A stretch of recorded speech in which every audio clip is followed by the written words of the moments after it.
We arrived at the airport in Bali, blinded by the darkness of night, but made the most of it. After a 1-hour bus ride, we found ourselves before an endless set of stairs, which ascended to our temporary home in Ubud. We were welcomed by our Mawar homestay family with beautiful leis, purple orchid and yellow flowered centerpieces, and decorated refreshments. But we would have to await the light of morning to truly see the brilliance of Ubud. Our first morning and first view of Ubud was a walk through the rice fields. A walk timed perfectly and purposefully with the rising of the sun. Just up the road, a short distance from our homestay, hidden behind the unexpected muted facade of concrete storefronts, was a magnificent landscape. It seemed like a paradox, the coexistence of the ancient and the modern. A hidden piece of treasure it was, with leaves glimmering from the early rays of the rising sun. In the silence of the early morning, we could hear the sound of birds and the soothing flow of water. This aesthetically pleasing image of Ubud was what our group had come to expect with all the research and reading we had done prior to our arrival. However, nothing prepared us for the emotions and beauty of physically being there. We stood in the center of what had been for centuries a main source of survival for the people of Ubud before the introduction of a cash economy through tourism.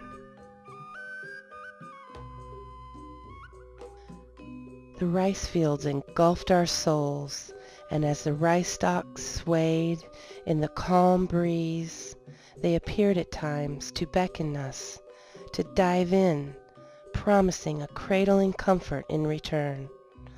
But this is an outsider's view. We would soon learn on our 4-hour walk through the Kaliki village countryside that this emotion was something we would need to get past, and soon.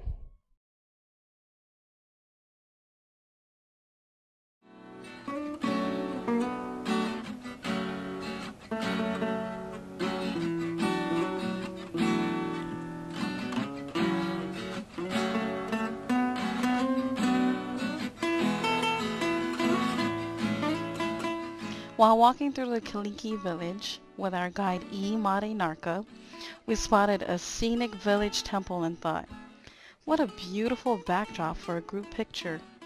We all hurried to it, centering ourselves on the front steps between the two pillars, laughing with excitement, not knowing that our behavior was unacceptable.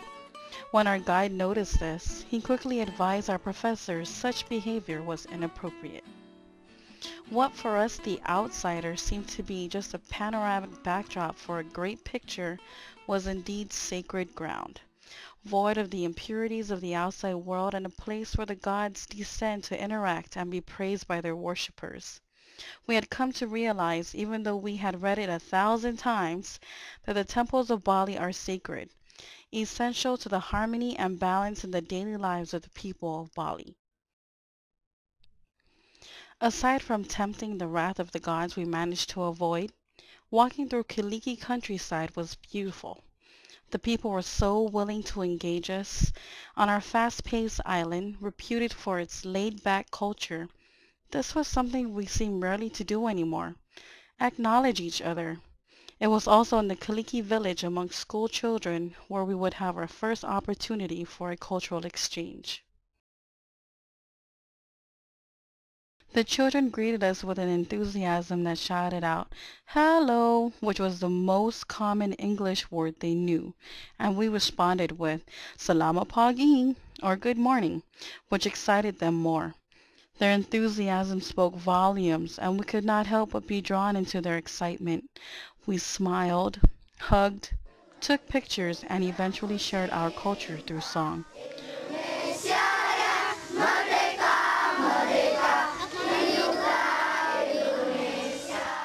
Music helped us break through the language barrier and became the final link in the chain that bound us together.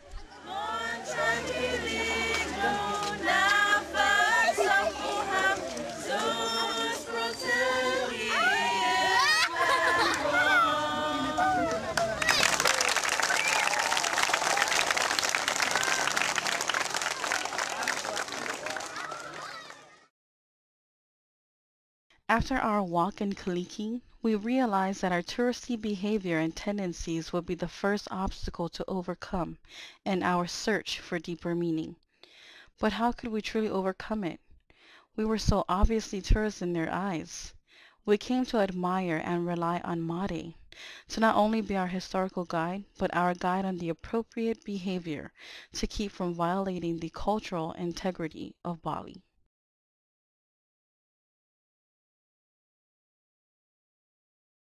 The invasion of cultural and spiritual space is something that's not taken lightly from our experience.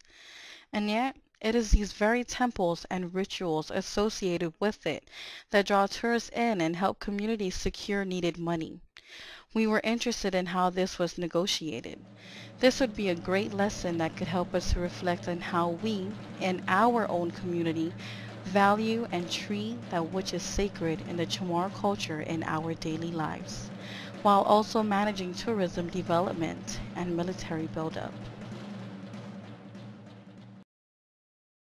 Learning earlier the sacredness of temple life gave us a deep appreciation for being invited to participate in a full moon ceremony at the village temple by our host mother, Ibu Wayan. We were honored to be allowed the privilege to participate in this ancient ceremony held within the sacred space of the temples.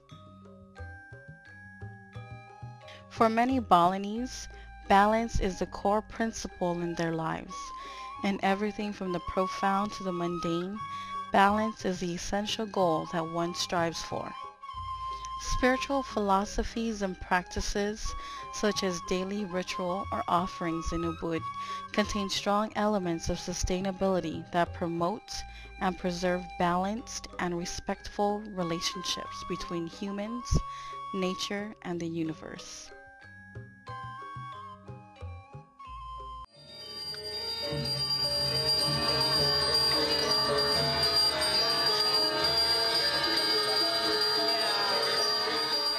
Balinese religion is a syncretism of indigenous, Hindu, and Buddhist beliefs and practices. Our faithful guide Mari made a point of saying that Hinduism in Bali is different in this respect from conventional Hinduism. The Tri-Hita Karana is a philosophy of daily life. It is a philosophy of harmony in three respects: harmony amongst people, between people and its environment, and between people and their God. Through daily ritual, offerings, and ceremonial efforts, this three-part harmony is reinforced. The greatest element of Balinese religion or spirituality that promotes sustainable practices in economy and social relationships is the element of connection. Then beliefs and rituals serve as a constant reminder to the Balinese that they are connected to each other, to nature, and to the gods. And with this reminder, a sense of responsibility to and respect for all the other elements in which they are connected to, as well as a sense of human limitation, is fostered. This philosophy also extends itself into the primate community. In the sacred monkey forest, the Tri-Hita Karana doctrine is the governing philosophy. We all felt blessed to re-establish some really ancient connections. Some of us more blessed than others. Some of us a little too reconnected.